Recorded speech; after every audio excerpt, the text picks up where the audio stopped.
teman-teman, setelah kita tadi melihat contoh ya, contoh bagaimana menulis judul, bagaimana menulis lead, dan kemudian bagaimana menulis tubuh berita, kita akan melihat sekarang bagaimana mengubah dari informasi-informasi yang dikumpulkan seorang jurnalis kemudian menjadi narasi dalam bentuk berita langsung. Ingat ketika Anda mencari informasi, itu kan belum jadi beritanya. Ya. Berita langsung itu nanti kan ditulis oleh wartawan sebagai bentuk karya intelektual yang mengandung kreativitas wartawan berdasarkan informasi-informasi yang dia kumpulkan. Pasti informasinya tidak berupa narasi yang sudah ceritanya jadi ya, tetapi berupa potongan-potongan informasi atau data. Ya, ingat unsur berita itu ada berapa? Ada 6 ya, 5W, 1H. Apa, di mana, siapa, kapan, mengapa, dan bagaimana. Ini contoh. Seorang wartawan kadang-kadang catatannya cuma seperti ini. Ya, catatannya kadang-kadang juga tidak ada kata what, where, enggak. Kadang-kadang cuma nulis begitu aja ya, singkat-singkat. Tetapi dari informasi-informasi yang singkat itu yang dia kumpulkan, dia nanti kemudian akan menyusun naskah berita langsungnya atau narasi berita langsungnya. Ini contoh ya faktanya. What-nya adalah pembongkaran kios pedagang kaki lima. Itu what-nya, peristiwa terjadi. Where, di mana? Sepanjang Jalan Mayor Kusmanto. Jalan Mayor Kusmanto itu Anda tahu nggak di mana? Itu kalau Anda pergi ke kantor pos ya, kantor pos Solo itu ya, di belakangnya Benteng Vastenburg, yaitu ada Jalan Mayor Kusmanto. Jadi jalan di sekitar, di dekat Benteng Vastenburg gitu ya. Kemudian siapa? Pembongkaran itu dilakukan oleh pemilik kios. Kemudian kapan? Mulai dibongkar tanggal 16 Agustus pagi, batas waktu pembongkaran 28 Agustus. Dari mana informasi ini? Ya dari wawancara. Dari wawancara dengan narasumbernya, dari pedagangnya, dari petugas dari balai kota atau pemerintah kota, dan seterusnya. Dan kemudian wartawan kan mencatatnya di catatannya. Kemudian mengapa? Mengapa itu dilakukan pembongkaran? Karena pemerintah kota Solo akan membongkar dinding yang mengelilingi benteng Vastenburg yang selama ini menjadi tempat menempelnya kios-kios tersebut. Anda tahu why-nya. Kemudian bagaimana atau how, bagaimana peristiwa itu terjadi? Prosesnya adalah tanggal 14 Agustus Widodo, ya Widodo itu siapa? Oh, Kasubdin, Kepala Subdinas Kebersihan Dinas DKP itu apa ya? Pemkot Solo ya, itulah. Dan petugas Satpol PP memberikan pengarahan. Jadi tanggal 14 Agustus Pak Widodo dan petugas Satpol PP itu memberikan pengarahan kepada pemilik kios bahwa dinding yang mengelilingi benteng itu akan dibongkar. Dalam sosialisasi itu atau pengarahan itu para pemilik kios setuju karena mereka nanti akan mendapatkan shelter ya. Jadi pemerintah kota sudah menyediakan shelter untuk pengganti kiosnya. Kemudian tanggal 15 pembongkaran dinding oleh petugas dari DKP mulai.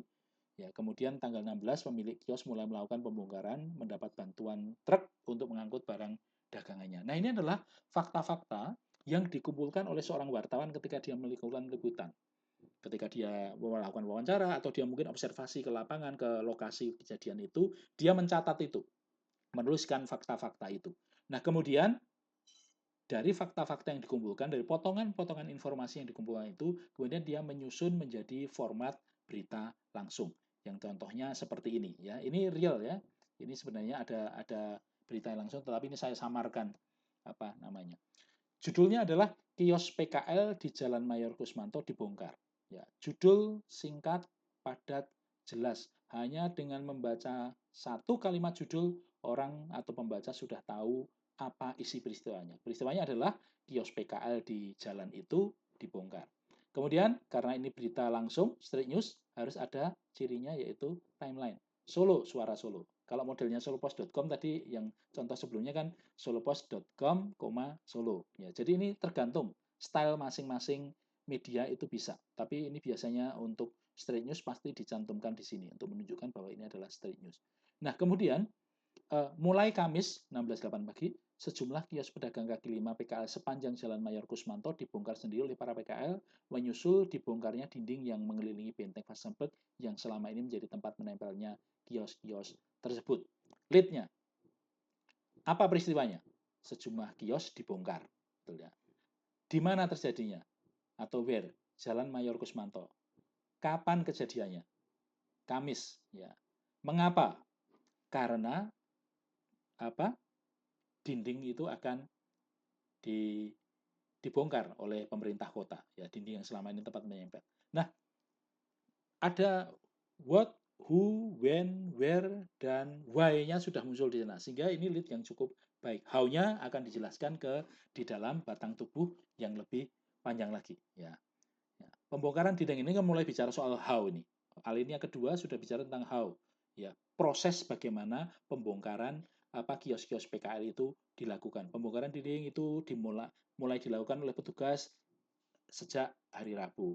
Terus Kasubdin menyatakan Selasa dirinya bersama bla bla dalam pengarahan tersebut dan seterusnya. Pemkot Solo menetapkan batas waktu. Nah, Anda lihat yang paling penting dari Street News adalah judul dan lead atau teras berita.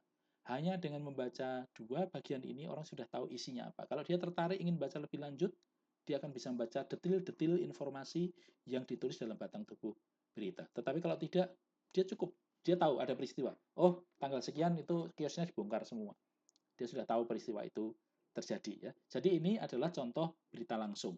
Nah, teman-teman kita sudah belajar membicarakan tentang contoh berita langsung ya, dari formatnya, strukturnya, kemudian elemen-elemen yang ada di dalamnya, kemudian bagaimana menuliskan tiap-tiap bagiannya.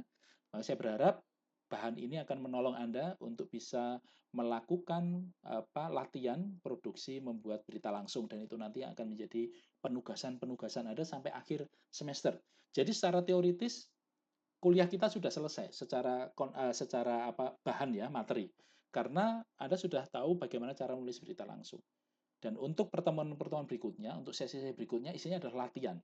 Bagaimana membuat berita langsung dari wawancara, bagaimana membuat berita langsung dengan melakukan observasi langsung atau datang di tempat kejadiannya. Bagaimana membuat berita langsung berdasarkan dokumen, misalnya dapat press release atau hanya ikut webinar kemudian dapat makalahnya. Bagaimana membuat berita itu, dan itu akan menjadi latihan-latihan Anda sampai nanti ujian akhir semester. Dan diharapkan Anda akan bisa memproduksi berita langsung dengan benar, yang informasinya lengkap, 5W1 hanya ada, formatnya benar, dan tidak melanggar kode etik jurnalistik yang sudah kita pelajari. Ya, semoga materi-materi tentang proses produksi berita ini, terutama berita langsung, itu bermanfaat bagi Anda, dan Anda bisa mulai melakukan latihan untuk produksi itu. Jadi setelah ini, sekali lagi, akan ada banyak penugasan-penugasan, di mana Anda latihan untuk bisa melakukan liputan, melakukan wawancara, melakukan observasi atau pengamatan peristiwa, dan kemudian menarasikan atau melaporkan semua yang Anda kumpulkan itu, semua yang Anda liput itu, ke dalam format berita langsung yang formatnya benar, strukturnya benar, unsur-unsurnya lengkap, dan tidak melanggar kode etik jurnalistik. Selamat belajar.